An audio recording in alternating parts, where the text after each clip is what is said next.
बिस्मिल्लाहिर्रहमानिर्रहीम, अस्सलाम वालेकुम। मैं हूं अदील वड़ाइच। वज़ीर-ए-आज़म इमरान खान की तकरीर ने मुल्की सियासी मंजरनामा बदल कर रख दिया है, बल्कि उनकी तकरीर के आलमी सतह पर भी असरात होंगे।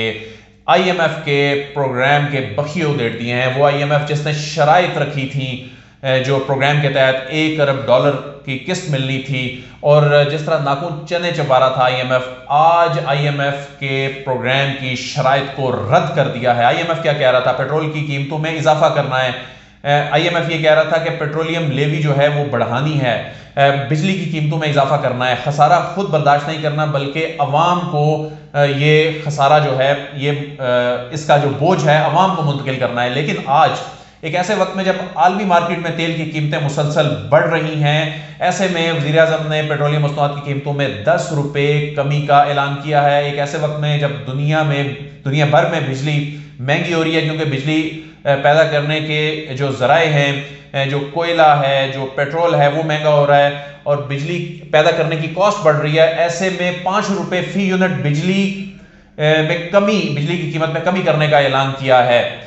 तो वज़ीर-ए-आज़म के दौरा रूस और दौरा चीन के असरात सामने आने लगे हैं। वज़ीर-ए-आज़म ने आज जो बड़ा सियासी छक्का लगाया है, इससे मुतालिक बात करेंगे। मेरे साथ मौजूद हैं सदीक जान साहब। बहुत शुक्रिया सदीक जान साहब, आपने वक्त दिया। ये बताइए कि क्या ऐसा लग रहा है कि वज़ीर-ए-आज़म इमरान खान इलेक्शन मोड में चले गए? क्योंकि ये सब चीज़ें तो जैसे तैसे कर्जे लेकर ही अब पूरी करने पड़ेंगी। कोई हमारा रेवेन्यू तो इतना ज़्यादा नहीं था, हम तो कर्जा लेकर अपना बजट चला रहे होते हैं। तो ऐसे में ये जो कड़वा घूंट हुकूमत को भरना पड़ा है, क्या वज़ीर-ए-आज़म ने तय कर लिया, आप समझते हैं कि वो इलेक्शन मोड में चले गए? देखें अदील वड़ाई साहब, जब इमरान खान साहब की हुकूमत आई थी तो इमरान खान साहब, आपको पता है कि उस वक्त अपनी पॉपुलैरिटी की पीक के ऊपर थे।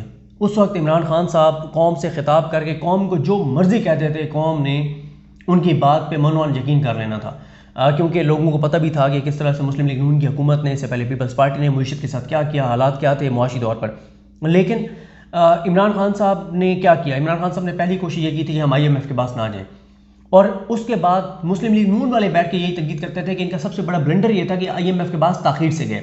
हमारे यहाँ पर सिवाय डॉक्टर इशफाक साहब के तकरीबन सब तजियाकार, मुआशी तजियाकार ये कहते थे कि जी बड़ी देर कर दी IMF के पास जाने, ठीक है, इनको फौरन IMF के पास जाना चाहिए था। अच्छा, इमरान खान साहब क्या कर सकते थे उस वक्त? अच्छा, इमरान खान साहब ने क्यों नहीं किया वो भी मैं आपको बताता हूँ। कर ये सकते थे कि वो आते, कौम से खिताब करते और कहते हैं कि जी ये मुईशत के हालात हैं, मुल्क खुदा न खासा दिवाली होने की तरफ जा रहा है और मेरे पास कोई ऑप्शन नहीं है, मैं IMF के पास जा रहा हूँ, मैं कर्जा ले रहा हूँ और मुल्क की तबाही और बर्बादी मुआशी तौर पर हुई पड़ी है। कर्जा लेते, तगड़ा कर्जा लेते, जितना इन्होंने लिया था इनसे डबल कर्जा लेते IMF से, और सब्सिडीज देते, हर चीज़ डॉलर के रेट को फिक्स रखते, उसको फ्लेक्सिबल, मुल्क को जितना मर्जी नुकसान होता, एक्सपोर्ट्स को जितना मर्जी नुकसान होता, ज़बरदस्ती उसको दबा के रखते, उसको रुपए की जो कदर है उसको कंट्रोल करके रखते। बिल्कुल ऐसी है, लेकिन उन्होंने ये नहीं किया। वो क्यों नहीं किया?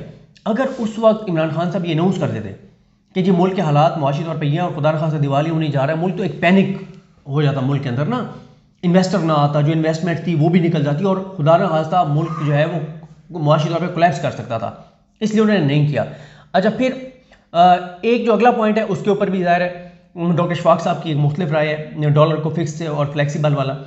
डॉक्टर इशफाक साहब की ये राय है कि नहीं, ये इमरान खान साहब की हुकूमत गलत इल्ज़ाम लगाती है सागडार के ऊपर कि उन्होंने डॉलर को फिक्स रख के $60 अरब का नुकसान किया। ये इमरान खान की मुआशी टीम कहती है। लेकिन इमरान खान साहब कहते हैं कि नहीं, इसके अलावा कोई चारा नहीं था कि आप डॉलर को फ्लेक्सिबल करें, मार्केट तय करें उसके रेट क्या होना चाहिए। हाँ, ये ज़रूर कहा जाता है कि जो डॉलर का रेट जहाँ होना चाहिए था वो 155, 152, 155 होना चाहिए था, ये जो 175 तक चला गया। ये बात तो आप कह रहे हैं कि खान साहब को भी उसी तरह वो रिवायती तरीके से कर्जे लेके सब्सिडीज दे देनी चाहिए थी। देखें, उस वक्त उनके पास ये ऑप्शन था। अब ये जो करने जा रहे हैं ना, मैं ये बात बिल्कुल नहीं मानता कि इसकी वजह PDM है, इसकी वजह अदम एतमाद है, इसकी वजह जो है वो मैं नहीं समझता कि इसकी वजह जो है ना वो कोई इमरान खान साहब को ये टेंशन है कि उनकी हुकूमत जा रही है। मैं बिल्कुल ऐसा नहीं समझता। अच्छा, बिल्कुल कैटेगोरिकल आपको बता रहा हूँ। इमरान खान साहब किस तरह की शख्सियत है? वो इस तरह की शख्सियत है कि देखें, वो जितने फैसले कर रहे हैं ना वो मुल्क के लिए कर रहे हैं ना, अपनी ज़ात के लिए नहीं कर रहे। अब बल्दियाती इंतखाबात, PTI में कंसेंसस था सबका कि हमें बल्दियाती इंतखाबात नहीं कराने चाहिए। खान साहब ने कहा कराएं, मुझे से कोई लेना देना नहीं है। पीटीआई में ज्यादातर लोग ये कह रहे थे कि ये लोकल गवर्नमेंट जो के लोग हैं इनको एम्पावर ना करें, हमारे पास इख्तियारात चले जाएंगे। सिर्फ इस बात पे नहीं, वो तो इलेक्शन में ही जाना चाहते थे ना, कि जिस तरह से कोई ना कोई आप ऐसा वो काम करें कि ना हो इलेक्शन। इमरान खान साहब ने कहा करो इलेक्शन, जो जीता है जीतने दो, लोगों तक कम से कम नीचे तक इख्तियारात जाएं, फाइनेंशियल भी, इंतजामी भी, एडमिनिस्ट्रेटिव भी, ताकि लोगों को रिलीफ मिले, लोगों के काम हो, जो गली मोहल्ले के जो असल काम होते हैं लोगों के। तो इमरान खान साहब इन नताइज की परवाह नहीं करते। और आप भी इस बात को अच्छी तरह जानते हैं कि इमरान खान साहब को कोई खौफ नहीं है इक़्तिदार के जाने का, क्योंकि उन्हें कोई स्टेक्स नहीं है। उनकी औलाद ने आगे नहीं इक़्तिदार संभालना, उन्होंने कोई करप्शन नहीं की, उन्होंने कोई लूटमार नहीं की, उन्होंने लंदन में कोई फ्लैट्स नहीं बनाए, उनको ये कोई टेंशन नहीं है। असल में वो क्यों रिलीफ दे रहे हैं? देखें, इमरान खान साहब जो हैं, उनसे बेहतर कौन जानता है कि सब लोगों के हालात क्या हैं। वो खुद ये कहते हैं ना कि लोग ये समझते हैं कि मुझे पता नहीं है, मैं जब सुबह उठता हूँ आधा घंटा सोशल मीडिया देखता हूँ, चीज़ें देखता हूँ, मेरे पास आ जाते हैं। और फिर इमरान खान साहब सबसे ज़्यादा मुल्क में 3 ही शख्सियात बाखबर होती हैं ना, प्राइम मिनिस्टर होता है, चीफ ऑफ आर्मी स्टाफ होता है, और DGI होता है। एक एक चीज़, पब्लिक सेंटिमेंट्स क्या है, एक्चुअल चीज़ें उनके पास होती हैं। असल में इमरान खान साहब भी ये देख रहे हैं कि यार लोगों की बस हो गई है ना, 160 रुपए तक पेट्रोल का चला जाना ना। अच्छा, अब इमरान खान के पास 2 ऑप्शन थे। एक ऑप्शन यह था कि IMF के सामने वो जो मजबूरन, हमारे पास कोई ऑप्शन नहीं था ना, क्या ऑप्शन है भाई, कर्जे आपने देने, कर्जे उठा के आपने कर्जे देने, आपने कर्जों का सूद आपने कर्जे लेके देने।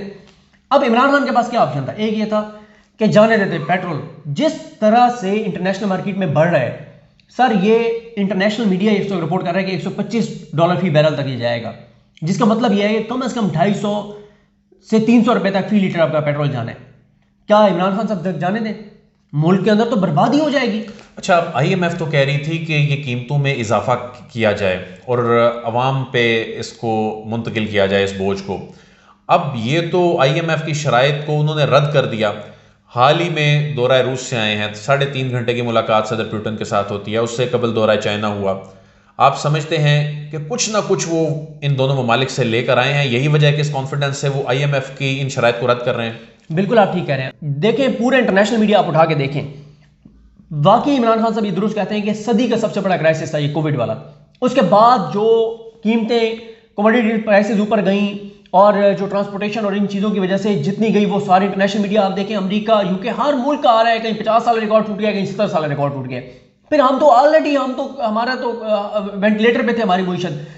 तो इसलिए मेरा ख्याल है कि इमरान खान साहब ने ये जो फैसला किया है ना, इसकी प्योर वजह मुझे जो नजर आती है, वो ना तो मुझे PDM नजर आती है, ना सियासी खलफशार नजर आता है, ना अदम एतमाद नजर आती है, ना उनको अपनी हुकूमत जाती हुई नजर आती है। इसकी वाहिद वजह यह है कि उनको भी पता है कि यार अब लोगों की सकत नहीं रही।